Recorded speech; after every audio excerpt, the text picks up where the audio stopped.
Gente, a gente está aqui encerrando hoje com o Círios querido a nossa semana, que tem conversado sobre ensino e aprendizagem E, em tempos de crise. ah, Deu certo, Ciro?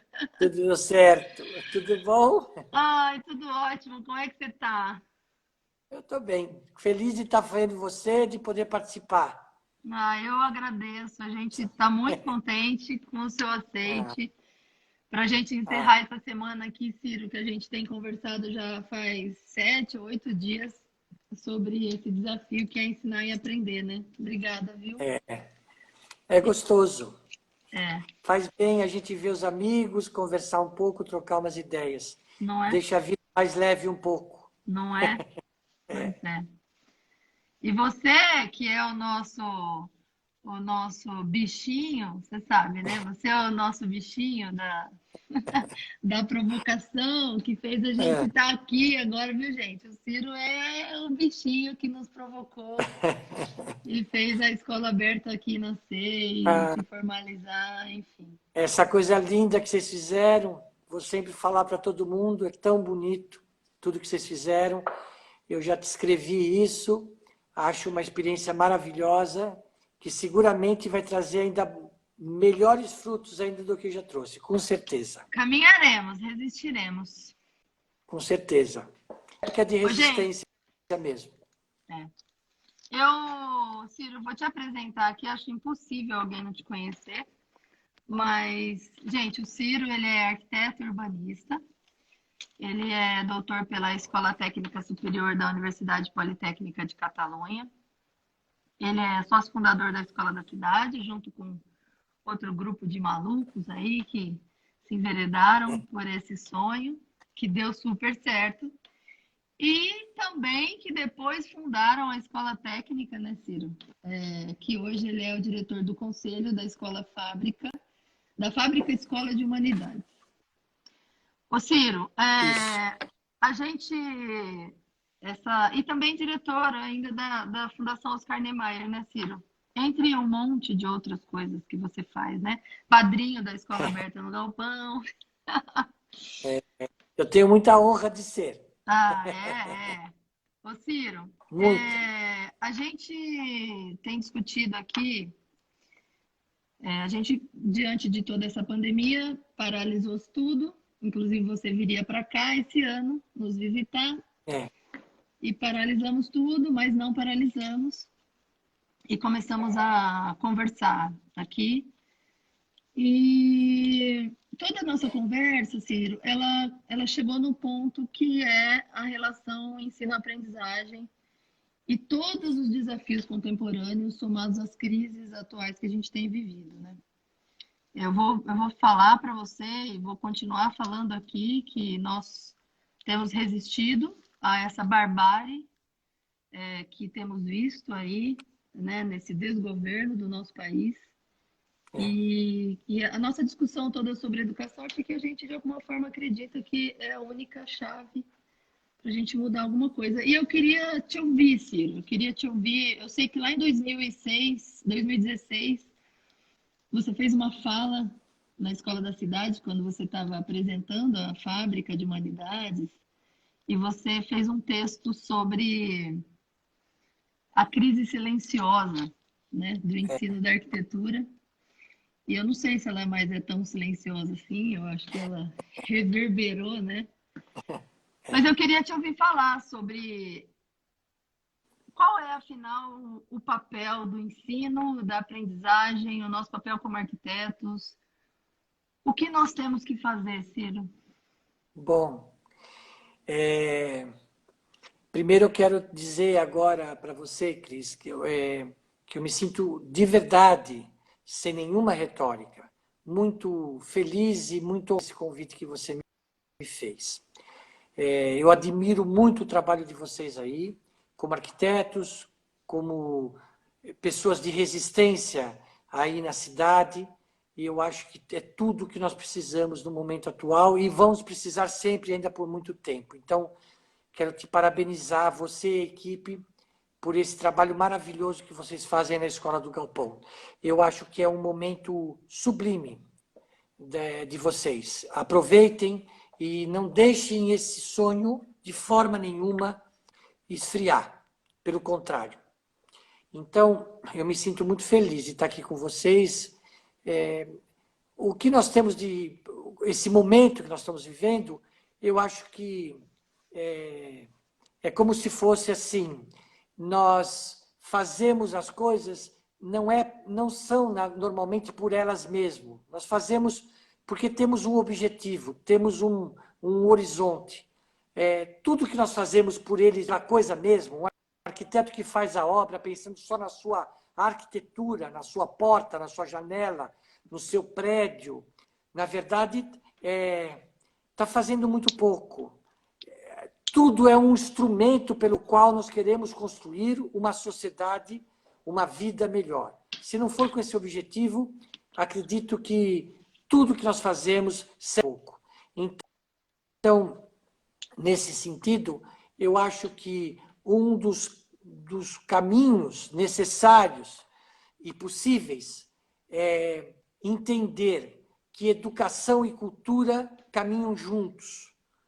Entender que nenhum pensamento econômico mercantilista pode ser colocado sobre a ideia da educação, da cultura, da saúde. Então, o que nós estamos vivendo hoje, na verdade, é uma resultante desse pensamento onde a dimensão econômica mercantilista, infelizmente, supera as dimensões espirituais da cultura, da civilização, da saúde, da educação e da arte e da ciência. Quer dizer, se nós não entendermos que essas coisas são as razões principais da existência humana, essa dimensão quase invisível, não é um produto, portanto, não deve ser pensado como instrumento de lucro. Se nós não virarmos a chave desse paradigma, dificilmente nós faremos escolas e trabalhos consistentes. Eu me lembrei, hoje, pensando num texto que eu estou escrevendo sobre o desenho e a palavra, que me pediram para escrever, eu estava vendo, achei um texto maravilhoso do grande mestre, do Darcy Ribeiro, conversando com o pedagogo brasileiro mais importante das escolas parques, o Anísio Teixeira. O Anísio Teixeira fala uma frase, uma hora na conversa dele com o Jaci, que me marcou muito, o Darcy, que é assim: eu passei minha vida tentando entender como que nós, brasileiros, conseguimos fazer escolas tão desonestas. Isso me marcou demais, vindo dele, talvez um dos maiores pedagogos que o Brasil conheceu. Nós fizemos, eu fiquei pensando, escolas desonestas porque elas visam o lucro. E educação e lucro nunca vão caminhar bem. Uma boa pedagogia com a ideia de lucro é complicado, é quase, eu diria, impossível. Então, a educação tem de ser mesmo gratuita, livre, de alguma maneira aberta, leve, onde os potenciais sejam assimilados com tranquilidade e, principalmente, transmita, inculta nas pessoas valores. A educação é para criar valores. E aí, o ensino da arquitetura, se tiver essa visão, fica relativamente seguro, fica relativamente tranquilo, se nós tivermos essa dimensão de tentarmos incutir nas pessoas valores. É isso que eu imagino que deve ser uma escola de arquitetura. Você falou nesse texto lá, e eu já ouvi essa sua aula trocentas vezes, né? Antes de te conhecer, eu já ouvi essa aula. E você fala lá nessa aula sobre esses valores, né? Que está todo mundo preocupado com o produto interno bruto, e a gente tem desconectado o ensino das humanidades. Ô Ciro, O que é um ensino conectado com a humanidade, Ciro? É um ensino que, em vez da palavra eu estou aprendendo, ou eu estou adquirindo, ou eu estou fazendo, substitui pela palavra nós. Nós estamos fazendo. Nós somos capazes de realizar. A ideia do nós, do coletivo, não abdica, como alguns pensam, principalmente no universo da arte, da criação, da arquitetura, da criação, da invenção. É o contrário. Nós só inventamos as coisas historicamente porque somos nós, porque temos memórias, porque temos antepassados. Não existe nenhuma criação no mundo da arte, da ciência, em nenhuma dimensão humana, se não for coletiva. Nós somos as memórias das civilizações. Um projeto sempre foi a relação entre o céu e a terra. Como que eu me cubro do céu e como que eu me fixo na terra. Essa dimensão tem uma dimensão técnica, tem uma dimensão científica, mas que, na verdade, quer dizer quem nós somos. Por que nós estamos aqui? E, portanto, somos nós. Então, uma dimensão de uma formação humanista, o Humberto Eco dizia, dado a natureza do seu trabalho, as contradições que ele carrega, o arquiteto está fadado a ser o último, condenado, a ser o último humanista sobre a face da Terra. Eu costumo dizer que, na verdade, provavelmente nós somos o último humanista, mas tem mais gente em várias áreas, em todas as áreas, ainda bem, que tem essa dimensão humanista, ou seja, essa dimensão coletiva da existência. E perceberam que não dá para ser apenas um bom profissional, um bom artífice de alguma coisa, se você não tiver uma dimensão coletiva do conhecimento. Por isso que eu sempre falo, é preferível para nós arquitetos ler bons livros, não só de arquitetura, muito menos de arquitetura e muito mais livros bons de ciência, de arte, romances, poesia. Essa é a formação humanista que eu me refiro, fundamental, porque numa boa página do Machado de Assis, ou do Ezra Pound, ou de outros escritores maravilhosos, ou do Milton Ratum, nós vamos encontrar muito mais arquitetura, muitas vezes, do que em 50 folhas de desenho. Essa dimensão das humanidades é que eu acho que nós temos de ter presente em nossas escolas. Não pode se transformar no ensino da arquitetura em nenhum ensino, nenhuma área, em uma tarefa. E os nossos alunos entraram na escola para serem tarefeiros. Têm de cumprir tarefas. É uma grande ilusão, é uma inverdade isso. É assim que eu vejo a dimensão humanista que você fala, é o nós. E como que a gente faria? Qual é? Eu tenho... Bom, você me conhece um pouco. Eu tenho angústia dentro de mim. Eu diria que eu tenho muitas angústias dentro de mim. Todos nós. Todos nós, né? Mas... como se posicionar, Ciro, diante desse mundo que o capital define quem nós somos, né? Não a mim e nem a você, mas ele define o caminho que as coisas andam. E como resistir, Ciro? Eu acho que primeiro, vencendo essa dimensão consumista de que tudo é necessário. Muito pouca coisa é necessário. Nós não precisamos ter tantas coisas. Aliás, se essa pandemia está nos trazendo algum ensinamento, eu acho que um deles será esse. Na verdade, para a busca daquela qualidade, daquela dimensão da felicidade que a gente imagina possível ou almeja, nós precisamos de muito pouco. E esse muito pouco, na verdade, é muito sobre a dimensão interior. Daquilo, uma boa música pode ser muito mais prazerosa do que um grande carro. Um bom livro, um bom filme, uma boa conversa, pode ser muito melhor do que muitas coisas que a gente dá tanto valor. Eu acho que a dimensão que nós estamos adquirindo hoje é essa. As grandes transformações, o que fez o mundo melhor nesses últimos 100 anos, foram invisíveis, não foram materiais. Ninguém nunca pegou uma onda da internet, nunca ninguém pegou uma onda da televisão, nunca ninguém pegou nada de um átomo. No entretanto, essas dimensões transformaram o mundo numa coisa melhor.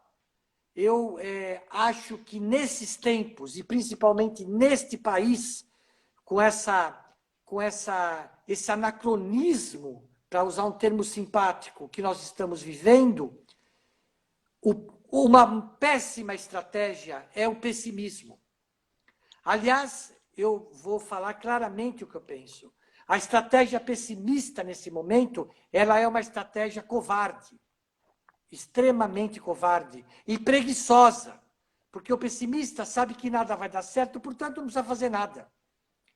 Eu acho que a estratégia que nós temos que assumir nesse momento de resistência é do otimismo.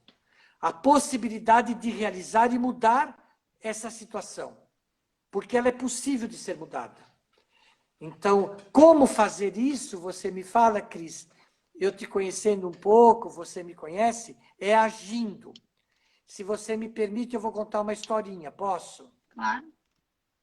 Uma vez eu tive a felicidade de jantar com o Darcy Ribeiro na casa da Lina. Ela me convidou naquela casa linda de vidro. E ali eu já estava pensando na escola da cidade, já estava com essa ideia de fazer uma escola. Acho que todo mundo já pensou em fazer uma escola. E ele me disse, eu contei para ele me falou uma coisa que me marcou muito. Ele me disse assim, olha, meu caro, num país com as carências do nosso, só conta quem faz. Quem não faz, não conta. Você quer fazer uma escola? Faça. Quer fazer um hospital? Faça. Quer fazer habitação? Faça. Porque nós precisamos de tudo. Nos falta tudo. Então, eu acho que aqui só conta mesmo quem faz. Eu, uma vez que estive dando aula na Universidade de Copenhague, na segunda vez que eu voltei lá, eu aprendi uma coisa que também me marcou muito, que o estudante lá ganha 900 euros para estudar.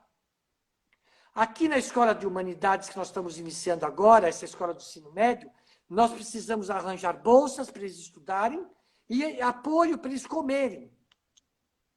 Quer dizer, a nossa situação não é uma situação para amadores e nem para românticos que ficam assim, pessimistas, achando que nada tem mais para fazer, que não vai dar nada mais certo. Eu sou absolutamente contrário a isso. Eu acho que nós temos de fazer, errar fazendo, construir o nosso caminho fazendo, é a única saída, no meu entender, que nós temos nesse momento. A única digna, na minha forma de ver a vida. E me conta um pouquinho sobre essa história. Você fez junto com um grupo de malucos, né? Nália, Álvaro e mais um monte de gente querida, essa escola de arquitetura. Você quer contar um pouquinho para a gente dessa idealização da escola e que culminou agora numa escola de ensino médio? Conta para mim agora, porque dessa escola eu não conheço, eu quero conhecer. Bem, eu costumo dizer que a escola da cidade ela é fruto de uma afetividade imensa entre um grupo de pessoas de geração, da minha geração e as gerações mais jovens um pouco, e que todos nós já nos conhecíamos, trabalhávamos e estávamos muito próximos dos nossos mestres. E foram eles que sempre nos deram o norte. E entre esses nortes que eles nos deram, um era nunca fechar o escritório, coisa que nós nunca fizemos, continuamos com nossos escritórios trabalhando até hoje, produzindo arquitetura, como a gente diz na prancheta, todos os dias. Eu acabo de sair da minha agora. E eles falavam, não se afastem das universidades, da escola, da educação, do ensino. E foi o que a gente fez também. Nos aproximamos das escolas, dando aula, e das lutas da nossa classe, da luta social, através dos partidos, através das organizações, que foi também o que nós fizemos. IAB, sindicatos, e tudo que a gente pôde se enfiar, a gente foi. E chegou um momento que, insatisfeitos um pouco com uma experiência que nós tínhamos tido, eu, conversando com meus amigos, um pouco tristes, porque o que nós tínhamos feito, que era tão bonito numa escola, não teve progressão, pelo contrário, voltou para trás. Numa atitude, como eu digo, irresponsável, é necessário uma dose de responsabilidade, nós realizamos e fundamos a Escola da Cidade. Um trabalho absolutamente coletivo. Eu tenho muito orgulho mesmo de dizer que a Escola da Cidade é uma inteligência coletiva.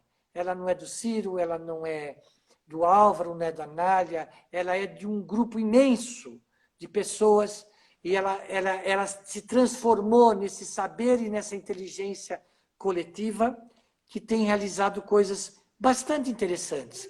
Temos errado, não temos nenhuma pretensão de ser a melhor escola, nem nada disso. Somos uma escola digna, isso nós temos certeza, que tenta ser a mais digna possível, a mais feliz sobre o aspecto de produzir coisas boas.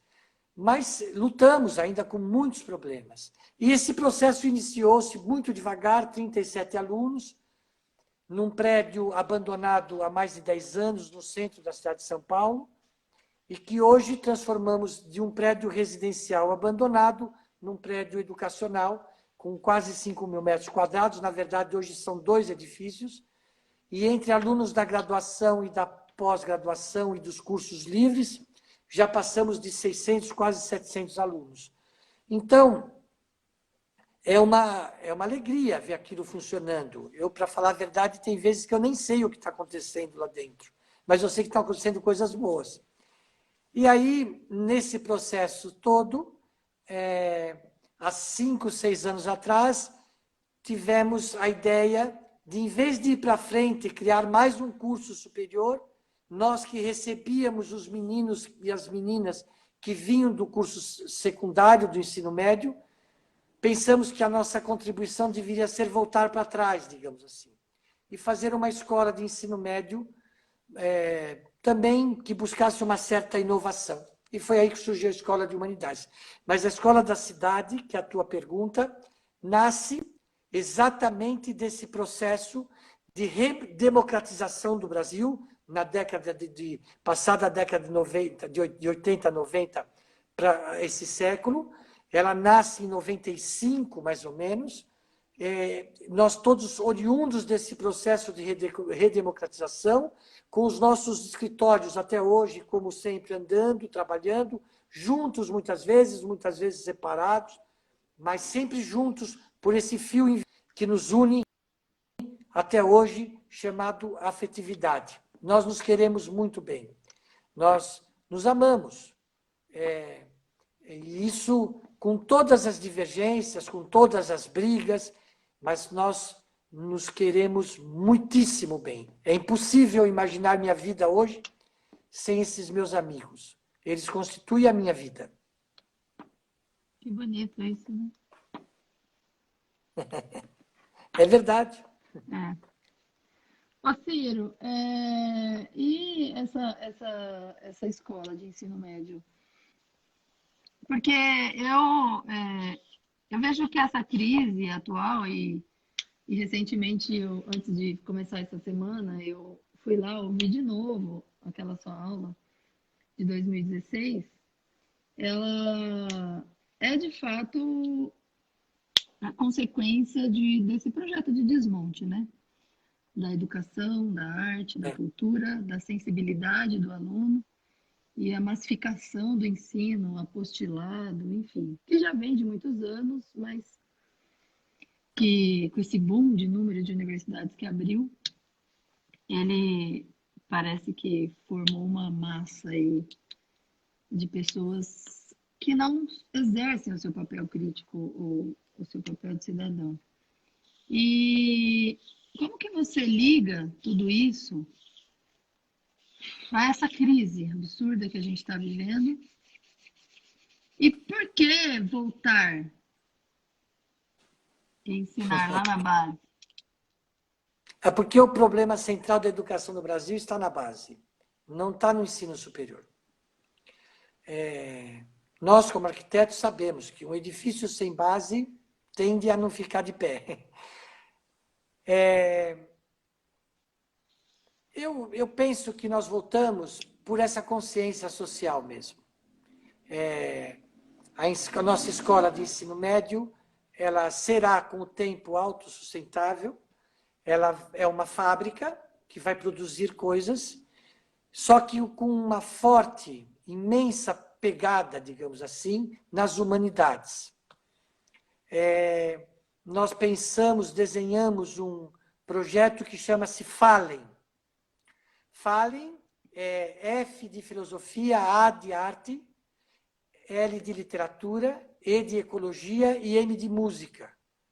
Nós achamos que uma pessoa com essa base mínima dessas 5 áreas do conhecimento será, no mínimo, uma boa pessoa, que já é o fundamental, não é?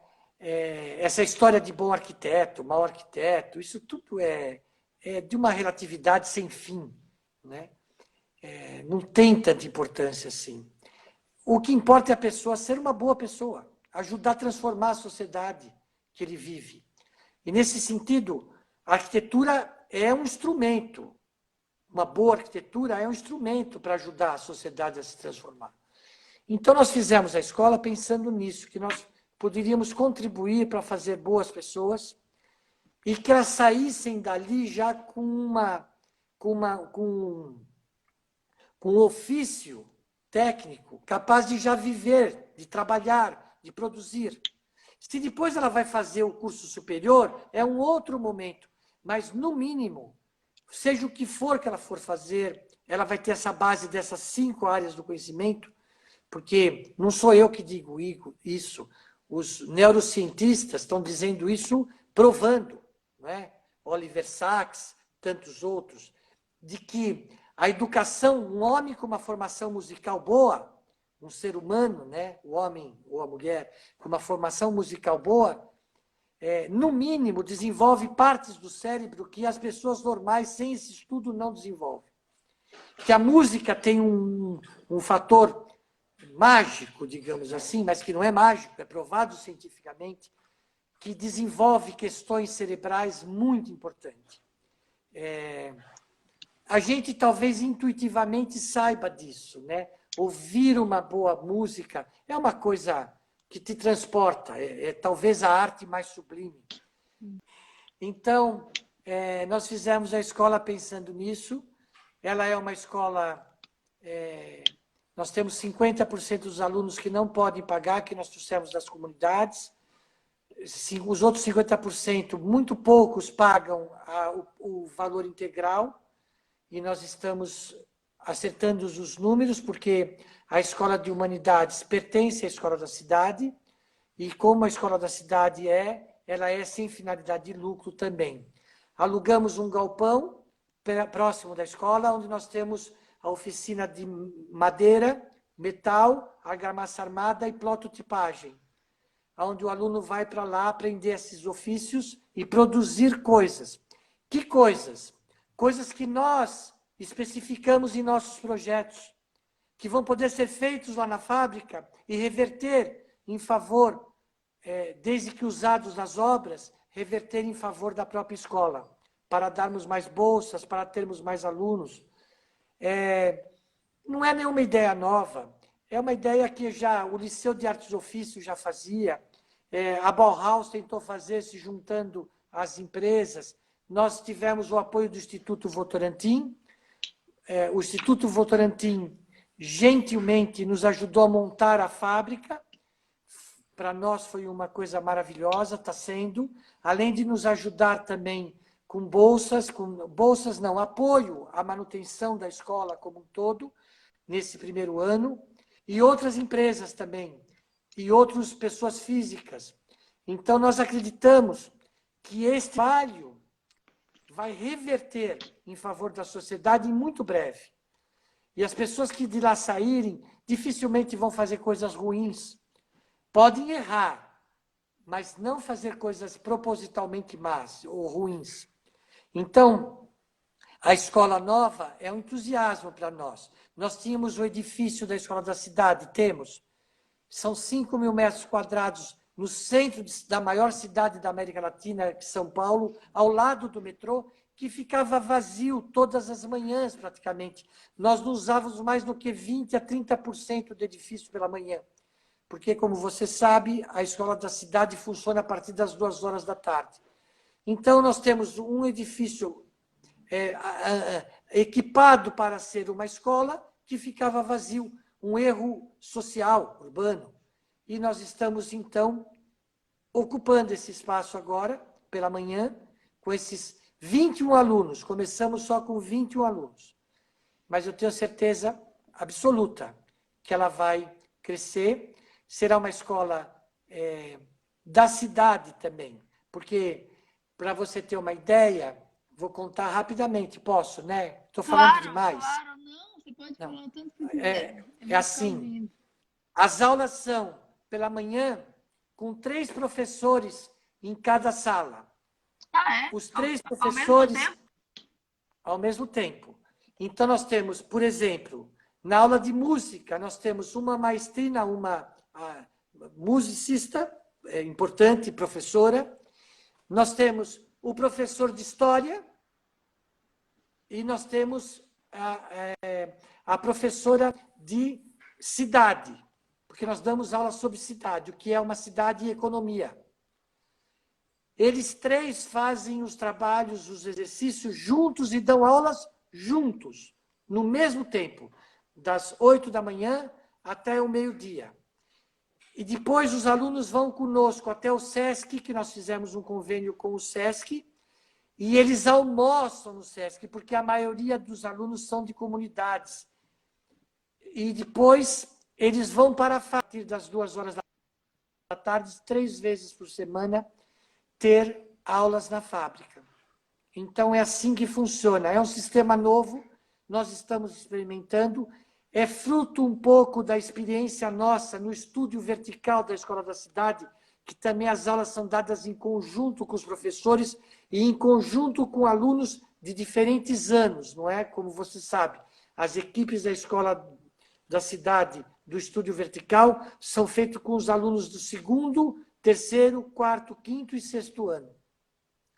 A mesma coisa é feita na Escola de Humanidades. Nós não separamos esquizofrenicamente as disciplinas. E eu espero que nem os alunos, com o tempo, faremos tudo juntos, mantendo a especificidade de cada disciplina, que é necessária. Matemática é matemática, química é química, mas, por exemplo, na aula de ecologia, é o professor de química, um astrônomo e um biólogo, junto, os 3. Explica o macrocosmo, o microcosmo e a vida nesse meio. Então, os exercícios são maravilhosos, que junta com arte. Em arte, nós temos física e arte. Então, explica através do desenvolvimento das lentes como que o mundo evoluiu a sua visão sobre o mundo e sobre a arte, a partir da mudança e da descoberta das lentes, por exemplo. São exercícios assim, nós estamos inventando. Não temos muita certeza de nada, mas a gente acha que vai dar certo. Ai, que coisa linda, Ciro. É legal. A Maitê quer estudar nessa escola aí, você sabe, né? Pode vir, ela será mais que bem-vinda. Ela vai, sim. Ô, Ciro. Oi.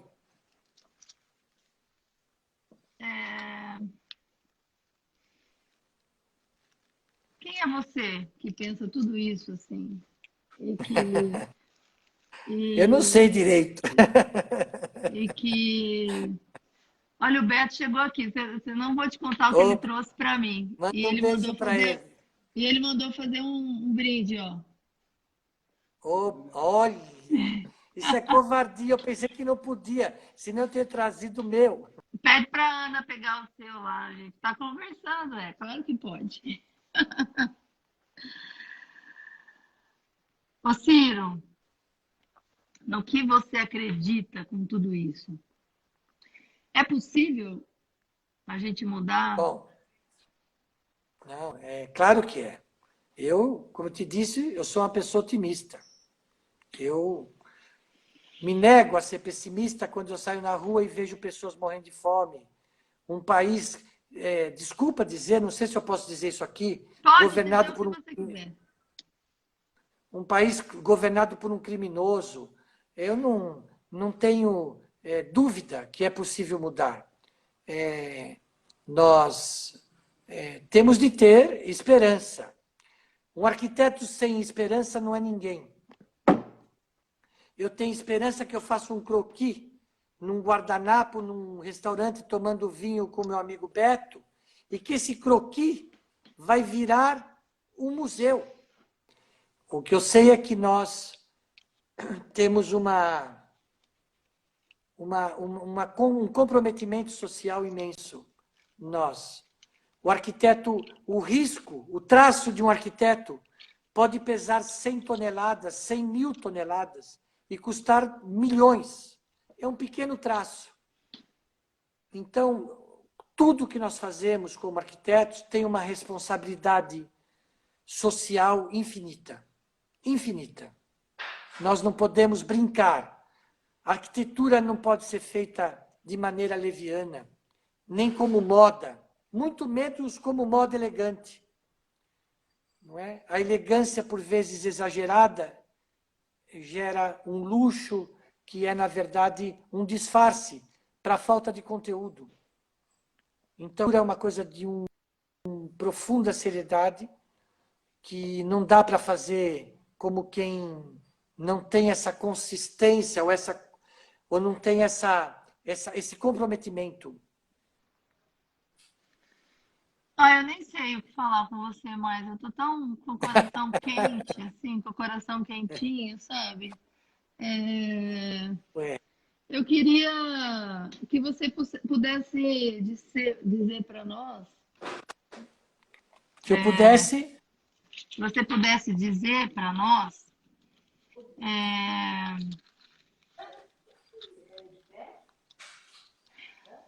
como a gente sair do nosso mundo.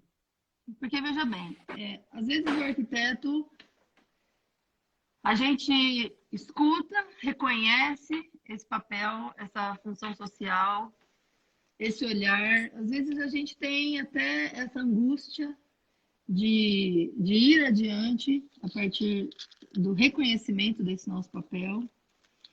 Mas eu vejo, e eu digo isso porque aqui em Prudente eu sou Luca, né? Você sabe que todo mundo acha, enfim, você é sonhadora e você é isso. A gente tem que trabalhar, enfim. De que maneira, Ciro, o arquiteto pode sair desse lugar ensimesmado de fazer prédios e achar que o seu trabalho é simplesmente fazer prédios e se deixar colocar nesse lugar do outro, porque você entendeu? Entendeu o que eu quis falar? Né? Eu entendo. Eu acho que é penso, né?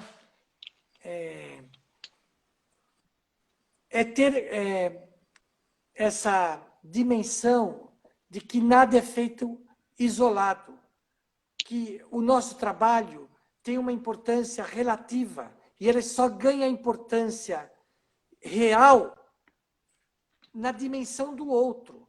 A Lina Bobardi sempre falava para a gente assim, ou a arquitetura serve para propiciar o convívio humano, as relações, ou ela não serve para nada, a não ser para o ego do arquiteto. É claro que nós fazemos as coisas pensando num belo projeto, é tudo que nós podemos fazer. Mas é sempre pensando que nós seremos capazes de propiciar o encontro, o convívio, o bem-estar, a parte do bem-estar.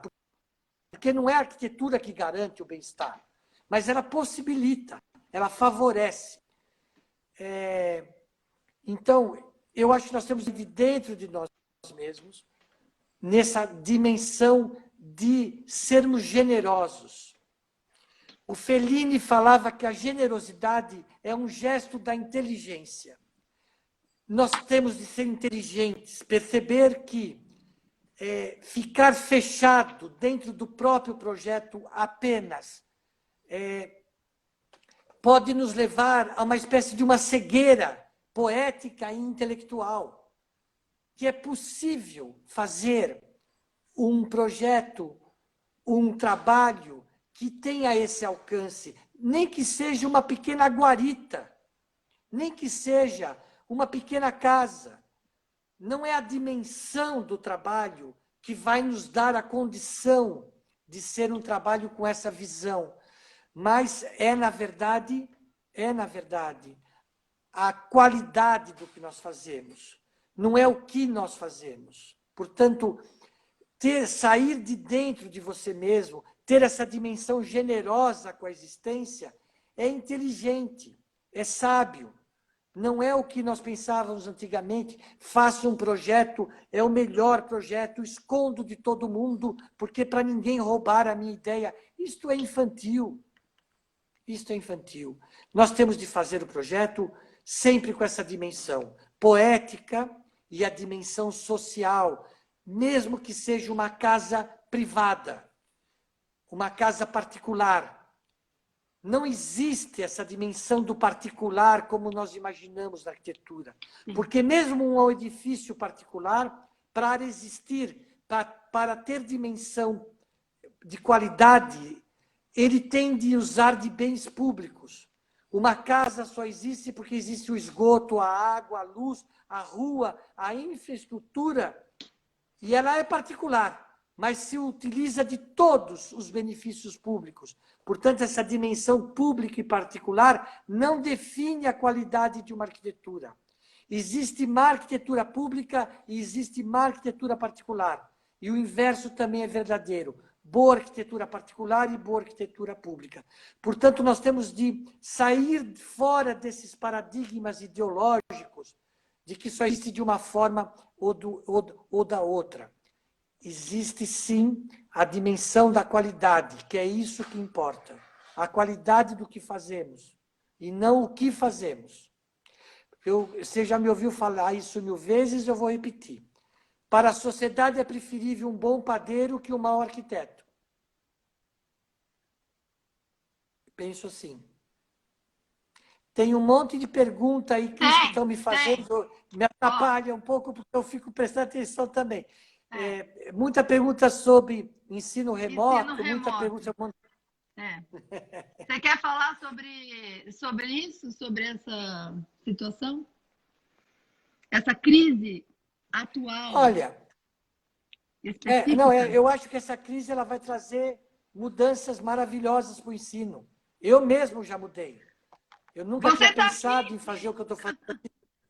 Pois é, eu não sabia nem mexer nisso aqui, aprendi. Então, eu acho que vai trazer benefícios bons, sim. Vão trazer bons benefícios para o ensino. O ensino remoto, como está se chamando, nós precisamos ainda aprender um pouco, mas ele é possível, está se constatando que é possível. A escola da cidade continua com os seus ensinos, a escola do ensino médio também. Eu amanhã dou aula lá para fora, assim também. Ou seja, nós estamos aprendendo, é possível fazer. Precisamos inventar algumas soluções. É muito cedo ainda, nós estamos tateando. Mas é possível. Algumas coisas são possíveis. Nada vai substituir a presença, por infinitas razões.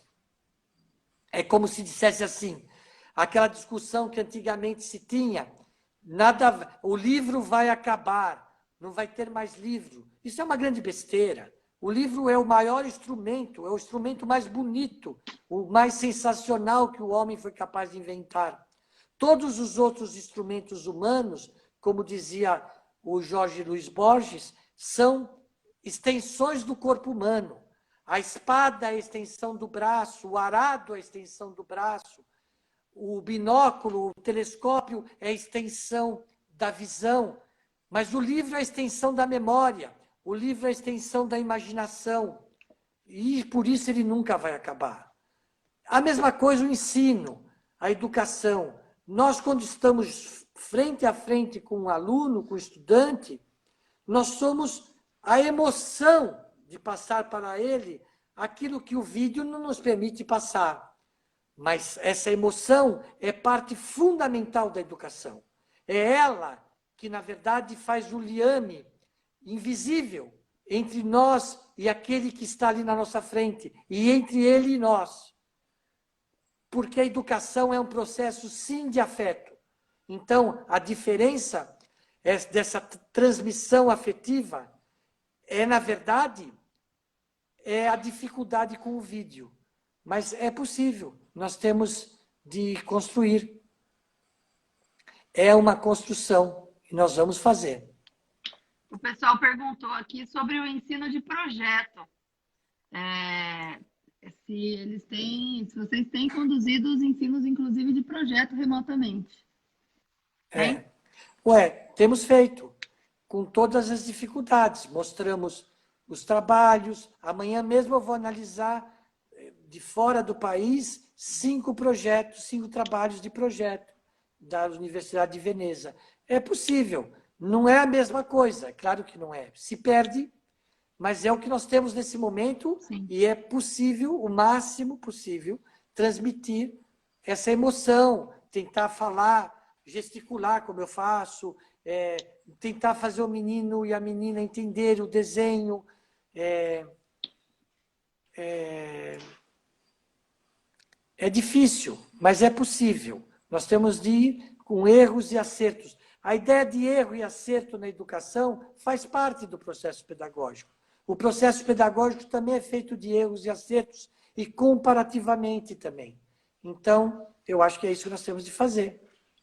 É possível. Eu estou convencido, passado 3 meses que eu estou fazendo isso, que é possível.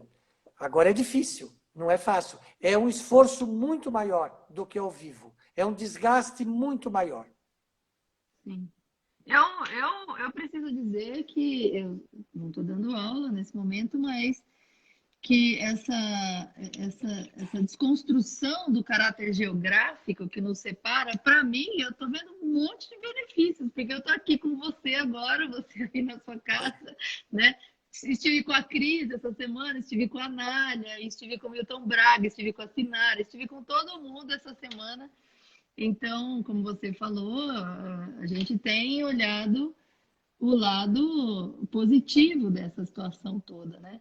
E de que maneira... Tem que encontrar. De que maneira encontrar uma maneira de conduzir a partir disso, né? E aí também... Fala, você...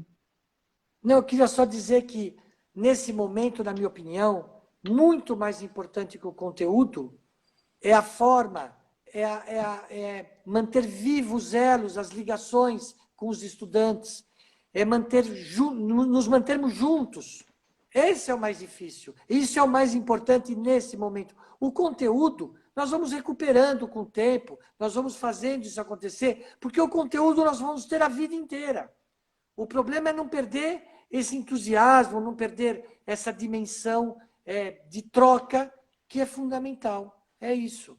Eu acho que, nesse momento, o conteúdo não é que não é importante, mas ele é secundário com relação à parte mais importante, que é nos mantermos conectados, juntos.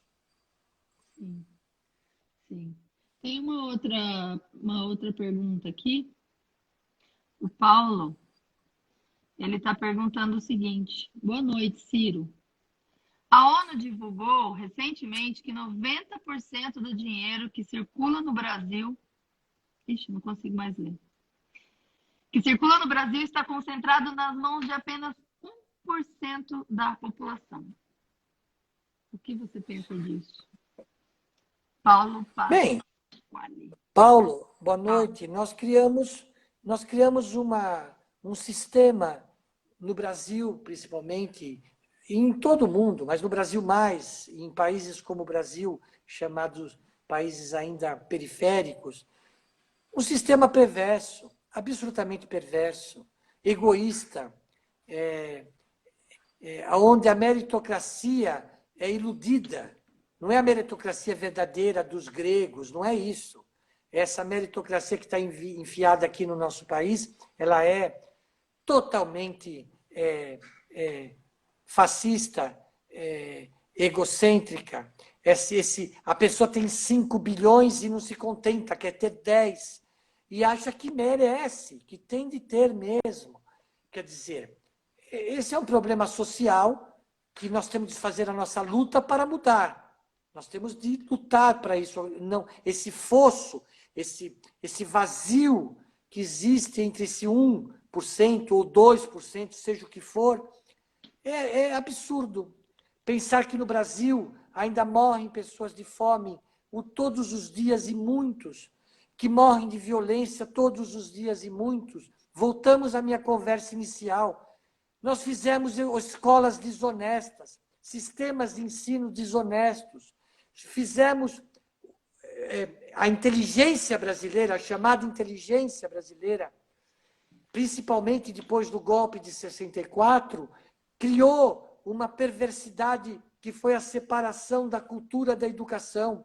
Então, nós temos muita gente chamada alfabetizada, mas sem nenhuma cultura. E qual que é o benefício disso? O benefício disso é o domínio, é o controle. Então, somos controlados. Então, essa dimensão egoísta desse 1%, nós temos de vencer, nós temos de modificar.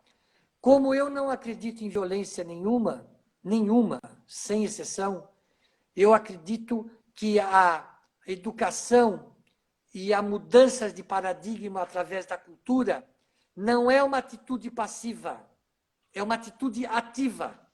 É ela que vai ativar, ao longo do tempo, a transformação social. Enquanto isso, nós temos de ir para a rua, nós temos de nos inscrever nos partidos políticos que a gente se afina e que mudam esse sistema através de um processo pacífico, mas firme, rigoroso.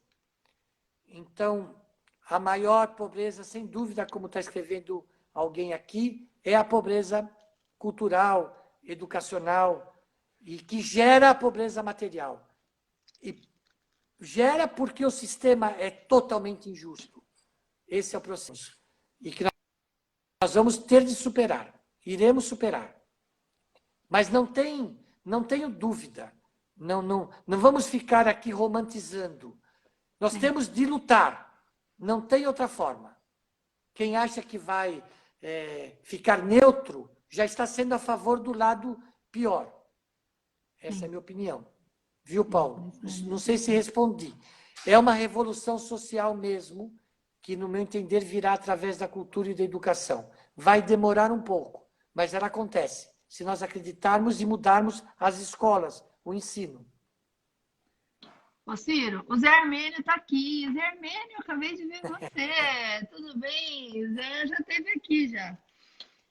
O Zé está perguntando...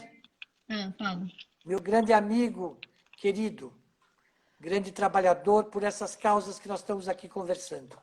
O Zé está perguntando aqui, em que medida que você acha que a pandemia pode mudar a arquitetura e o urbanismo, ou está mudando, se nós sairemos melhores? E eu vou acrescentar a pergunta dele.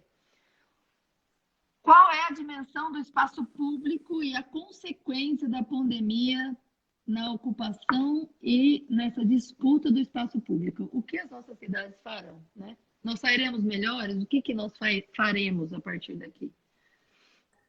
Eu vou falar só isso, Zé. A pandemia, em síntese, no meu entender, vai nos fazer rever a importância, a fundamental importância do espaço público, da dimensão pública do convívio do espaço. Vai mudar o urbanismo, na minha opinião, por causa disto. Vai fazer nos ver novamente aquilo que nós já sabíamos, que sempre defendemos, que nós precisamos de espaços de encontro e convívio na cidade, que nós não podemos mais continuar nos fechando em condomínios, em shopping centers, isolados, que nós precisamos do lugar do convívio, que a cidade foi invadida pelo homem para propiciar esse convívio, esse encontro, não só para transferir mercadoria. Eu acho que a pandemia vai nos fazer a essa dimensão da necessidade do espaço público. Eu citava uma grande neurocientista e psicóloga canadense chamada Susan Pinker, num livro chamado O Conceito de Vilarejo, em que ela explica isso através da ciência, que o local onde as pessoas têm o que ela chama de terceiro espaço, que não é a casa, não é o trabalho, é o terceiro espaço, que é o espaço público de convívio, as pessoas tendem a viver mais tempo, porque as células e as enzimas cerebrais produzem coisas melhores para o corpo físico, e as pessoas vivem mais. Então, eu acho que esses estudos vão revelar uma dimensão do urbanismo que nós acreditávamos de uma maneira poética e um pouco romântica, mas vai ser provado que esse é o caminho. E essa pandemia, na minha opinião, Zé, vai nos fazer refletir mais sobre isso. Cadê o Zé aqui? Ai, Ciro, querido. Tá bom. Eu queria ter tomado meu vinho. Se eu soubesse, eu tinha tomado também. É o Beto. Você sabe que o Beto, ele chegou agora de São Paulo. Ele estava aí, né? Ele vai a cada 15 dias trabalhar em São Paulo. É. E aí quando ele não está, eu nunca tenho o copo cheio, mas quando ele está, meu copo nunca fica vazio, ele me bebeda. Faz muito bem. É um homem sábio. Ai, ai. Tá bom. Ô, Olha, eu quero Ciro, agradecer novamente, viu, querida? Fala. Eu não, não pode quero falar. cansar ninguém. Vocês que falam. Não, Não, eu queria a só gente não tá agradecer cansado, novamente não. vocês. Tá Dizer bom. que é uma imensa alegria, é o que eu gosto de conversar, a arquitetura nessa dimensão que foge da viga e do pilar, para falar de arquitetura sobre outra dimensão, é o que me entusiasma muito. E agradeço de verdade quem nos ouviu, espero que a gente possa, de alguma forma, ter contribuído para umas reflexões. Não é? Concordar ou não é outra história, pelo menos a gente vai pensar um pouco sobre tudo isso, acho que é importante já. Sim. Eu que quero agradecer você. É... Ah, eu nem tenho o que dizer, né? Porque ouvir você falar desde sempre deixa assim o nosso coração quentinho. Eu falei isso para a Cris. E você e vocês todos aí têm alimentado em nós esse desejo de continuar. É muito importante para nós essa generosidade de vocês e esse acolhimento em vocês, e você especialmente que abriu para mim, abriu para nós todas essas portas, você que me incentiva, que me incentivou enquanto eu estava desanimada ou em algum momento, você que me traz esse respiro, Ciro. Obrigada, obrigada mesmo. É muito importante para nós, a gente está muito distante, às vezes a gente se sente muito sozinho aqui, mas nosso grupo resiste. Resiste e vocês são Cris, parte dessa ajuda. Você que lidera esse grupo aí, eu quero que você saiba, eu vou repetir mais uma vez. Trabalho como o de vocês, e a ideia que vocês têm de progredir e ampliar esse trabalho, é isso que vai ajudar a transformar a sociedade. Tenha consciência disso, eu sei que você tem. Não é outra coisa. Viu? Faça, conte conosco. Estou falando em nome de toda a escola da cidade e dos amigos. Todos nós temos muito orgulho e muito entusiasmo no trabalho. Como arquitetos, como trabalhos sociais como esse que vocês estão fazendo. Conte conosco. Nós estaremos sempre do lado de vocês. E não percam de forma nenhuma essa dimensão. É a única forma de construirmos um país mais digno e mais justo para todos. Não para alguns, para todos. Muito obrigado. Muito obrigada. Eu que agradeço. Um beijo a todos. Beijo. Gente, obrigada. Obrigada a todos. Obrigada. Dá um beijo na Ana. Ana, obrigada. Tchau. Tchau, tchau. Beijo.